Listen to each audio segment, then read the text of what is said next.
Hello everyone, welcome back to my YouTube channel bright future channel पे आपका स्वागत है। आज हम आरटीई एक्ट 2009 की बात करेंगे, जो आपके डीएसएसबी, केवीएस, सीटेट इन सभी टीचिंग एग्जाम से रिलेटेड बहुत ही इम्पोर्टेंट है। तो आज की वीडियो आप ध्यान से देखें। अगर अच्छी लगे तो लाइक शेयर ज़रूर करें। अगर आपने अभी तक हमारा चैनल सब्सक्राइब नहीं किया है तो चैनल को सब्सक्राइब करें। ओके, तो स्टार्ट करते हैं आज की वीडियो। आरटीई एक्ट 2009, आरटीई यानी कि राइट टू एजुकेशन, शिक्षा का अधिकार अधिनियम 2009 की हम बात कर रहे हैं। तो जब भी आरटीई एक्ट की बात की जाती है तो उसका मतलब क्या होता है? शिक्षा का अधिकार। जो अधिनियम 2009 में बात की गई है इसकी, तो इसके लिए आपको 3 सन याद करने हैं जो लेफ्ट साइड में लिखे हुए हैं: 2002, 2009 एंड 2010। ओके, 2002 की जब हम बात करें तो जब भी आरटी एक्ट की अगर रूट की बात करें कि कहाँ से शुरुआत हुई, 2002 से हम उसकी शुरुआत के बारे में बात कर सकते हैं। 2009 एंड 2010। 2009 में जो हमारे इसको पास किया गया था, जो हमारा आरटी एक्ट है, प्रेसिडेंट के साइन हुए थे इसमें 2009 में, और 2010 में ये हमारा लागू हुआ था। अगर आपसे पूछा जाए शिक्षा का अधिकार कब लागू हुआ, तो वो 1 अप्रैल 2010 में लागू हुआ था। ये आपको याद रखना है, ठीक है। और 2009 में अगर पूछा जाए कि संविधान में पास हुआ था 2009 में, जिसमें प्रेसिडेंट के साइन हुए थे, जो 2009 में हुए थे। लेकिन इसकी रूट की, अगर इसकी जड़ की शुरुआत की बात करें, वो 2002 से है। ओके, तो 1 अप्रैल 2010 में हमारा लागू हुआ, जो आर्टिकल 21A यानी कि अनुच्छेद 21A क्या है, उसके तहत इसमें क्या कहा गया कि जो 6 से 14 वर्ष के बच्चे हैं उनको निःशुल्क यानी कि बिल्कुल फ्री और कंपलसरी एजुकेशन दी जाए, निःशुल्क एवं अनिवार्य शिक्षा दी जाए, ठीक है। तो उसके बाद बात की गई है यहाँ पर 12 दिसंबर 2002 को 86वां हमारा संशोधन हुआ था, संविधान में संशोधन हुआ 86 में, जो 2002 में हुआ था। जब इसकी शुरुआत की बात हमने की है तो वो इसमें क्या मेन बात है, उसमें जो हमारी एजुकेशन है, जो शिक्षा है, उसको हमारे फंडामेंटल राइट्स में शामिल कर लिया गया था, हमारे मौलिक अधिकारों में शामिल कर लिया था, ठीक है। एक मेन बात और है, आपको ये याद रखना है कि भारत है वो 135वां देश बना था जिसने शिक्षा को मौलिक अधिकार में शामिल कर लिया था। इससे पहले 134 देश ऐसे थे जिन्होंने शिक्षा को मौलिक अधिकार में शामिल कर लिया था, ठीक है। ये बात आप याद रखेंगे, भारत 135वां देश बना। उसके बाद मेन बात इसमें एक बात और है, डिसेबल्ड चाइल्ड है जो, ठीक है, जिनको किसी प्रकार की परेशानियां, जो डिसेबल्ड है, नॉर्मल स्टूडेंट चाइल्ड नहीं है, वो 6 से 18 वर्ष की उम्र में उन्हें फ्री टू कंपलसरी एजुकेशन मिलेगी। जो नॉर्मल चाइल्ड है वो हमारे 6 to 14 ईयर्स है, जिनको फ्री एंड कंपलसरी एजुकेशन मिलेगी। लेकिन डिसेबल्ड बच्चे हैं जो अयोग्य हैं, उनको 6 से 18 वर्ष की उम्र का मतलब थोड़ा रिलैक्सेशन दिया गया है, 4 साल का, ठीक है। उसके बाद यहाँ पर बात की गई है कि जो 42वां संशोधन हुआ उसमें शिक्षा को समवर्ती सूची में डाल दिया गया। आपने 3 सूचियों के बारे में पढ़ा होगा, राज्य सूची, संघ सूची और समवर्ती सूची। शिक्षा है वो हमारी समवर्ती सूची में है, जो 42वें संशोधन में 42 अमेंडमेंट में हुई समवर्ती सूची में उसे डाल दिया गया, ठीक है। ये चीज आप यहाँ तक आपको क्लियर हुई, तो ठीक है। तो अभी तक आपने क्या मेन बातें पढ़ी, हमने जाना कि फ्री और जो हमारा आरटी एक्ट है उसमें फ्री और कंपलसरी एजुकेशन के राइट की बात कही गई है। उसके अलावा 2002 में संशोधन हुआ था, जो उसमें एजुकेशन को मौलिक अधिकार में शामिल कर दिया गया। फिर मेन बात हमने पढ़ी, 2009 में संविधान में जो हमारा आरटी एक्ट है उसे पास किया गया और उस पर प्रेसिडेंट ने साइन किए 2009 में। फिर 1 अप्रैल 2010 में हमारा आरटी का एक्ट है, जो शिक्षा का अधिकार है, वो लागू किया गया, जिसमें आर्टिकल 21 क्या इंपॉर्टेंट है, अनुच्छेद 21 का, जिसमें 6 से 14 वर्ष के बच्चों को फ्री और अनिवार्य शिक्षा दी जाए, ठीक है। उसके बाद यहाँ पर एक बात और कही गई थी हमारे आर्टिकल 45 में, जिसमें कहा गया था कि जो 3 से 6 वर्ष के बच्चे हैं, यानी कि स्कूल जाने से पहले की जो एज है, वो आंगनवाड़ी की सुविधा दी जाए बच्चों को, ठीक है, वो बात कही गई। फिर जो हमारा आरटी एक्ट है उसके अकॉर्डिंग डिसेबल्ड चाइल्ड की जो एज है उसमें रिलैक्सेशन दिया गया, 6 to 18 ईयर्स किया गया। सिंपल हमारा नॉर्मल जो स्टूडेंट है, नॉर्मल बच्चे हैं, उनकी 6 to 14 ईयर एजुकेशन की बात यहाँ पर कही गई है। उसके बाद 42वां संशोधन है जिसमें शिक्षा को समवर्ती सूची में डाला गया। ठीक है, तो ये मेन बातें हैं, यहाँ तक होपफुल सभी को क्लियर हुआ। उसके बाद मेन एक बात और कही गई है, इसमें कहा गया है कि जो बच्चा अगर बीच में कोई स्कूल छोड़ देता है या फिर वो अलो नहीं करती हैं, तो जितनी उसकी एज है उसी एज के अकॉर्डिंग उसको उसी क्लास में एडमिशन दिया जाए। ये नहीं कि अगर बच्चा 10 साल का है और वो आज तक स्कूल नहीं गया तो 10 साल के बच्चे को हम पहली कक्षा में एडमिशन देंगे, ऐसा नहीं होगा। ये आरटी एक्ट में बताया गया है। इसमें कहा गया है कि जो बच्चे की जो एक्चुअल एज है, जो वास्तविक आयु है, उसके अनुसार उसे कक्षा में एडमिशन दाखिला दिया जाए। ठीक है, उसके बाद इसमें क्या कहा गया है कि पहली से 8वीं क्लास तक फ्री एजुकेशन दी जाए, मुफ्त शिक्षा। जो हमारी नो डिटेंशन पॉलिसी है उसके तहत कहा गया है कि पहली से 8वीं तक कोई भी बच्चा फेल नहीं होगा।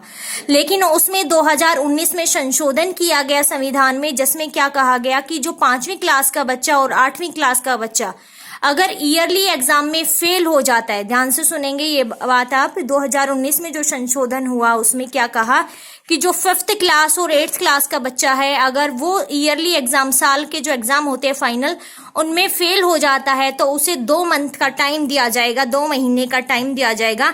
उसके बाद उसकी दोबारा उसको टीचिंग करवाई जाएगी और दोबारा उसका एग्जाम होगा। अगर उसमें वो फिर भी फेल हो जाता है तो जो हमारी राज्य सरकार है वो डिसाइड करेगी कि आगे क्या करना है। ये फैसला राज्य सरकार पर छोड़ा गया है। ठीक है, तो यहां तक मेन बात ये कही गई है। और एक बात आपको और ध्यान रखनी है जो ऊपर लिखी हुई है कि 1 अप्रैल 2010 में लागू हुआ था, लेकिन जम्मू कश्मीर को छोड़कर हुआ था, क्योंकि जम्मू कश्मीर तब अलग था, अब एक हो गया। आपको पता है जम्मू कश्मीर को छोड़कर 1 अप्रैल 2010 में पूरे इंडिया में आरटी एक्ट लागू किया गया था। ये बात आप याद रखेंगे। तो यहाँ तक होपफुल आप सभी को अच्छे से क्लियर हुआ। अब इसे मैं रब कर देती हूँ, आगे बढ़ेंगे हम, जिसमें बात करेंगे आरटी के जो प्रतिबंध क्या क्या लगाए गए हैं। जो आरटी एक्ट बताया गया है उसमें क्या क्या चीजों पर रोक है। यस, उसके बाद आगे बताया गया, ये बात भी आप ध्यान रखेंगे कि जो आरटी एक्ट की हम बात कर रही हैं, राइट टू एजुकेशन अधिनियम 2009, उसमें हमारे अध्याय 7 थे और धाराएं 38 थी, 38। ठीक है, चैप्टर 7 थे और सेक्शन 38 थे उसके अंदर। अब बात करते हैं उनके प्रतिबंधित की, यानी कि किन किन चीजों को प्रोहिबिट किया गया, रोक लगाई गई कि इस एक्ट के दौरान ये चीजें नहीं होनी चाहिए। तो सबसे पहले हमारा शारीरिक व मानसिक दंड, बच्चे की पिटाई करने पर रोक लगाई गई। बच्चे को किसी भी प्रकार का फिजिकल पनिशमेंट नहीं देनी है या फिर मानसिक उत्पीड़न नहीं करना है, मेंटली टॉर्चर नहीं करना है, इन सब चीजों पर रोक लगाई गई। आज भी स्कूलों में टीचर्स हैं कुछ अब भी पिटाई कर देते हैं, लेकिन इन चीजों पर रोक है। ठीक है, उसके बाद है डिनाइड एडमिशन, यानी कि एडमिशन करने से आप इनकार नहीं कर सकते हैं, इस चीज पर भी प्रतिबंध लगाया गया है। ठीक है, जैसा भी बच्चा है आप उसे स्कूल में एडमिशन देंगे। अगर कोई बच्चा किसी कारण से ट्रांसफर चाहता है तो भी आप मना नहीं करेंगे। उसके अलावा है private tuition by government teacher. ठीक है, अगर कोई गवर्नमेंट टीचर है, सरकारी स्कूल में अगर कोई टीचर पढ़ा रहा है तो वो अपना पर्सनल प्राइवेट ट्यूशन नहीं कर सकता, लेकिन आज के टाइम में बहुत ज्यादा ऐसा देखने को मिलता है, ऐसा अब भी हो रहा है। Government school no fees, government school के द्वारा कोई फीस नहीं लगेगी। ठीक है, इसके द्वारा ईडब्ल्यूएस की भी जो हमारी इकोनॉमिकल वीकर स्टूडेंट्स होते हैं उनकी भी कुछ सीट होती हैं, उनके अकॉर्डिंग उन्हें एडमिशन दिलवाए जाते हैं, एडेड और नॉन एडेड स्कूल के अकॉर्डिंग। ठीक है, फिर आगे क्या कहा गया है कि बिना संगठित स्कूल ना चलाया जाए, यानी कि जो स्कूल है वो ऑर्गेनाइज होना चाहिए, एफिलिएटेड होना चाहिए, सीबीएसई या जो भी है उसके द्वारा मान्यता प्राप्त होनी चाहिए, तभी आप स्कूल चला पाएंगे। जैसे कि प्राइवेट स्कूल होते हैं प्राइवेट सेक्टर में, तो वो कोई भी ओपन कर लेते तो उनको रिकॉग्नाइज होने चाहिए, वे संगठित होने चाहिए। ठीक है, ऐसे कुछ प्रतिबंध लगाए गए। उसके बाद आगे क्या कहा गया है नीचे, स्ट्रेस फ्री एजुकेशन, बच्चों को जो शिक्षा दी जाए वो स्ट्रेस फ्री होनी चाहिए, बच्चे के मन में कोई डर तनाव ना हो।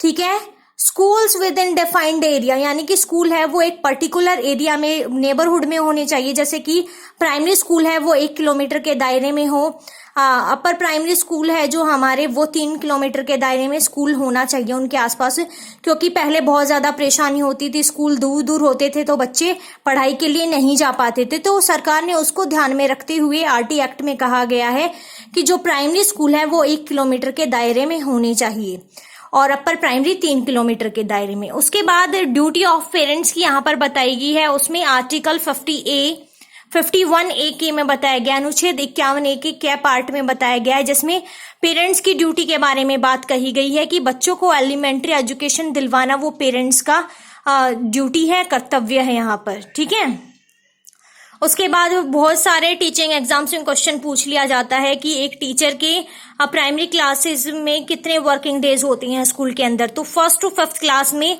200 वर्किंग डेज होते हैं। अगर आवर्स में घंटे में पूछा जाए तो 800 आवर्स होते हैं हमारे। 6th to 8th क्लास के 220 वर्किंग डेज होते हैं, 220 वर्किंग दिन होते हैं और 1000 आवर्स की बात की गई है यहाँ पर। ठीक है, उसके अलावा एलिमेंट्री एजुकेशन पर बात करें हम कि कितने स्टूडेंट्स पर कितने टीचर होने चाहिए। तो अगर एलिमेंट्री एजुकेशन उसे 2 पार्ट्स में डिवाइड करते हैं, प्राइमरी और अपर प्राइमरी बोल दिया जाता है। प्राइमरी हमारा 1st to 5th क्लास के अंतर्गत आता है, अपर प्राइमरी हमारा 6th to 8th क्लास में आ जाता है। प्राइमरी में 30 बच्चों पर एक टीचर होना चाहिए, अपर प्राइमरी में 35 बच्चों पर एक टीचर होना चाहिए, ये बात कही गई है। ठीक है, लेकिन 40 से ज्यादा, 40 बच्चों पर एक अधिक से अधिक हो सकता है, इससे ज्यादा आप नहीं कर सकते हैं।